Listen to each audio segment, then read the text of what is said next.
Bismillahirrahmanirrahim. Today we are going to study another type of allocative efficiency, that is called Pareto efficiency or Pareto optimality. In some of the books you might be having this word Pareto optimality.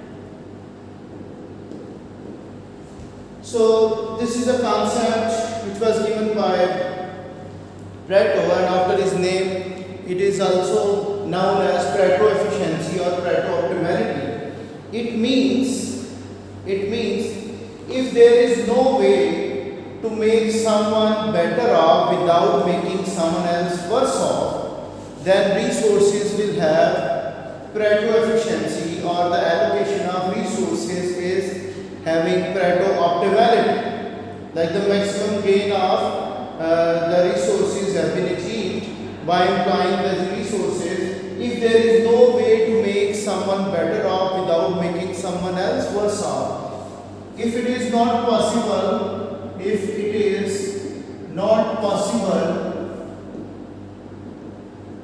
to make someone better off,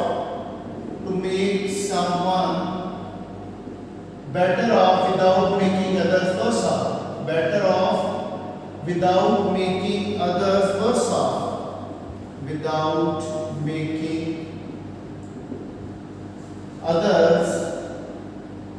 worse off, then we say this is called Pareto efficiency is achieved. The resources are allocated in a Pareto optimal way. Now I can give you one of the examples from your familiar topic of PPC. Capital goods I am taking on the horizontal axis, whereas on vertical axis we usually take the consumer goods. So now see, this is our PPC, which shows us increasing opportunity cost of the resources when they are fully employed. So look here, this is point X, which is lying below PPC. Okay, point X is showing us economic inefficiency because resources are not fully employed. Alright, how can we say this is Pareto inefficient point? Point X, can we say it is Pareto inefficient point? This can be analyzed by using the concept that there is possibility, if economy is operating at point X, resources are not fully employed, some of the resources are left unemployed, there is possibility to increase the production of capital goods. For example, at this point 100 capital goods are produced, whereas 200 consumer goods are produced. At point X, what is the combination of two goods produced? 200 consumer goods and 100 capital goods along with unemployed resources. Now we can increase the production of capital goods to 400 without decreasing the production of consumer goods. Clear?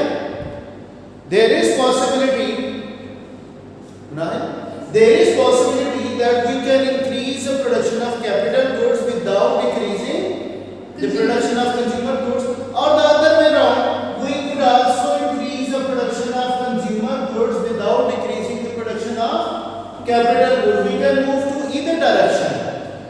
We could increase the production of consumer goods without decreasing the production of capital goods. So this point X is Pareto inefficient. Why it is inefficient point?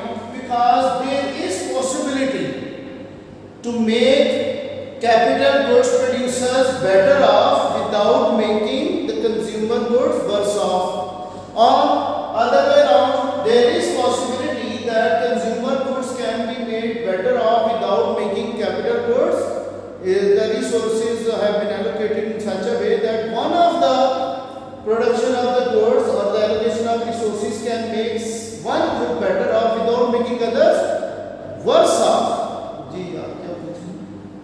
Okay. Now see, once we achieve this point, you can see D is the point which is along PPC.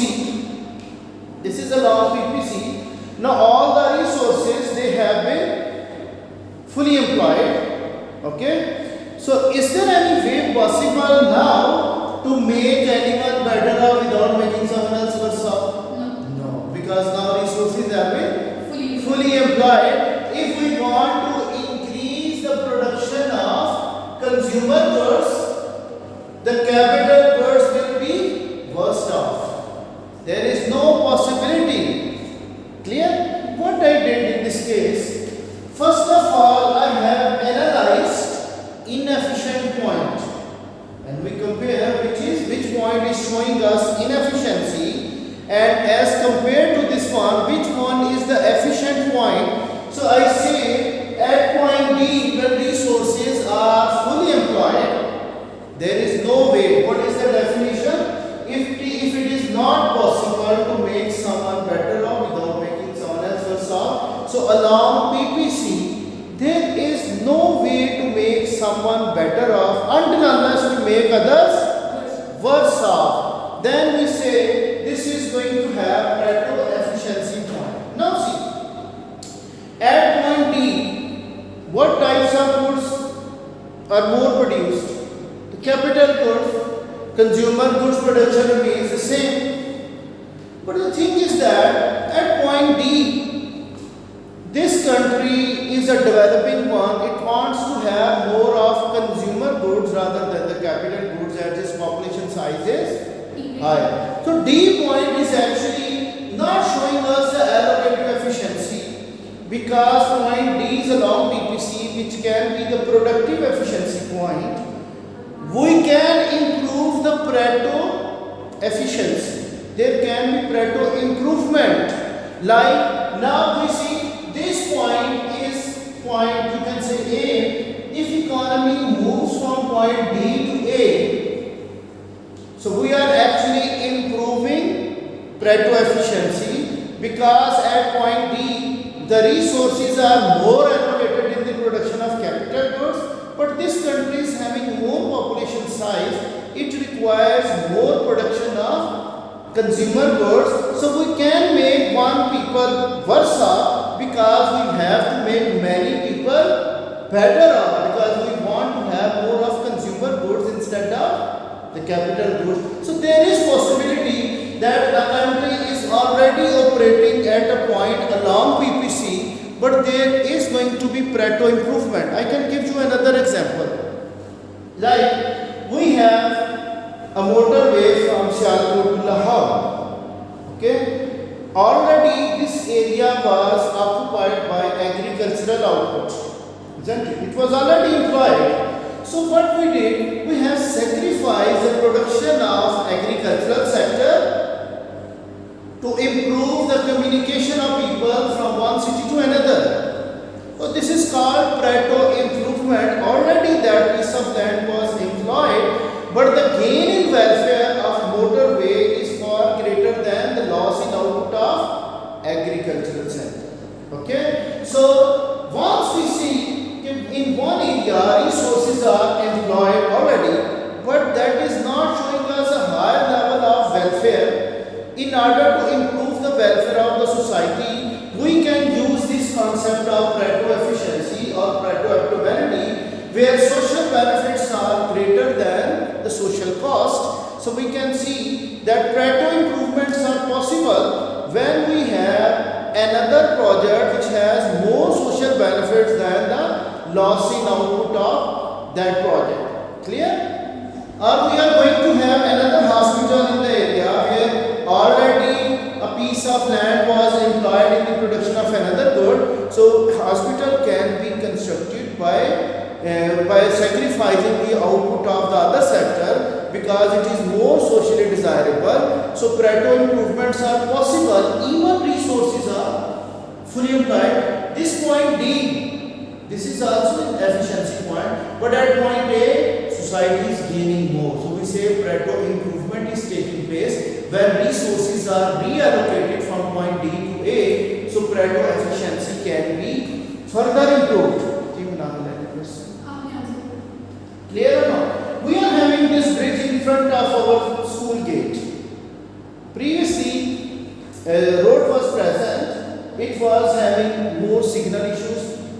traffic congestion was here. Already the piece of land was already employed, but what government has decided, they have a more overhead bridge because it will have more easy commutation of the passengers towards motorway. So whatever the road was previously working, now we have improved the welfare of the people around it.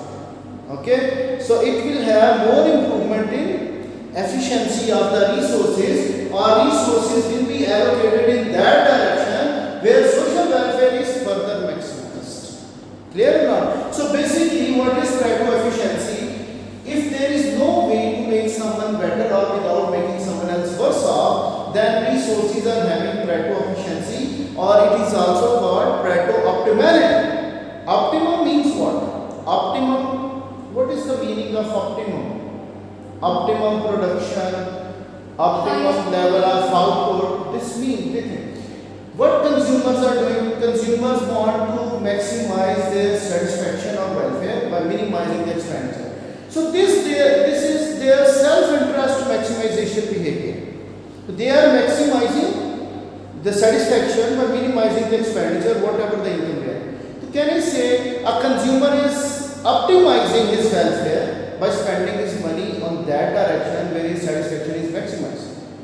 On the other hand, what producers are doing, they are also optimizing. Optimizing means they are reducing or minimizing the cost by maximizing the profit. So this behavior of economic agents, consumers and producers, that is called optimization. Optimality covers benefits and costs.